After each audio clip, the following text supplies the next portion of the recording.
അതേസമയം കേസിൽ അന്വേഷണ വീഴ്ച ചൂണ്ടിക്കാട്ടിയുള്ള ഹർജി ഇന്ന് ഹൈക്കോടതിയുടെ പരിഗണനയിലുണ്ട്.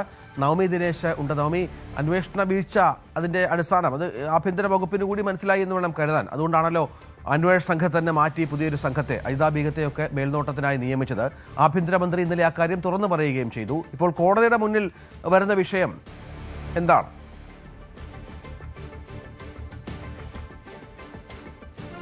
Ranjith, good morning. രഞ്ജിത്ത് സൂചിപ്പിച്ചതുപോലെ തന്നെ ഇതിൽ വലിയ വീഴ്ച സംഭവിച്ചിട്ടുണ്ട് എന്ന മന്ത്രി തന്നെ അത് സമ്മതിക്കുകയും ചെയ്തു. അതിന്റെ അടിസ്ഥാനത്തിലാണ് പുതിയ അന്വേഷണ സംഘത്തെ നിയോഗിക്കുകയും ഒക്കെ ചെയ്തിരിക്കുന്നത്. എന്തായാലും ഇന്ന് കോടതിയിൽ ഈ ഹർജി പരിഗണിക്കുമ്പോൾ കേസിന്റെ അന്വേഷണം ശരിയായ ദിശയിലല്ലെന്നും പോലീസ് നടപടിക്രമങ്ങൾ പാലിക്കുന്നില്ല എന്നുമാണ് നിതിൻ രാജിന്റെ കുടുംബം ഇന്ന് കോടതിയെ അറിയിക്കുക. ഇതാണ് ഉപഹർജിയിൽ പ്രധാനമായും ഇവർ ഉയർത്തുന്ന ആക്ഷേപവും. കേസിലെ ഏക പ്രതി ഡോക്ടർ റാമിന്റെ അറസ്റ്റിൽ പോലീസിന് സംഭവിച്ച ഗുരുതര വീഴ്ചയും കുടുംബത്തിന്റെ അഭിഭാഷക ഹൈക്കോടതിയുടെ ശ്രദ്ധയിൽപ്പെടുത്തും. അതോടൊപ്പം തന്നെ അറസ്റ്റ് ചെയ്യുമ്പോൾ പാലിക്കേണ്ട അടിസ്ഥാന നടപടിക്രമങ്ങളിൽ പോലീസ് വീഴ്ച വരുത്തിയത് പ്രതിയെ രക്ഷിക്കാനാണ് എന്ന ആക്ഷേപമാണ് കുടുംബം പ്രധാനമായും ഉന്നയിക്കുകയും ചെയ്യുന്നത്. എന്തായാലും റാമിന്റെ അറസ്റ്റ് ചെയ്തതിൽ വീഴ്ചയിൽ സ്വീകരിച്ച നടപടി എന്തൊക്കെയാണ് എന്നത് സർക്കാർ ഇന്ന് കോടതിയെ അറിയിക്കുകയും ചെയ്തു. അറിയിക്കും.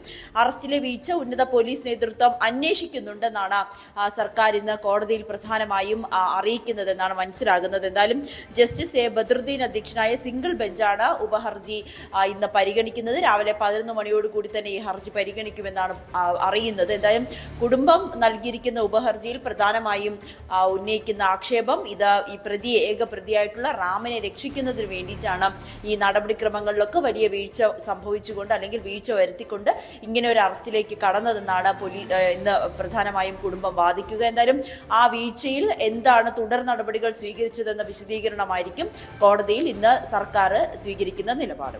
നവമി ദിനേശാണ് വിവരങ്ങൾ പങ്കുവച്ചത്.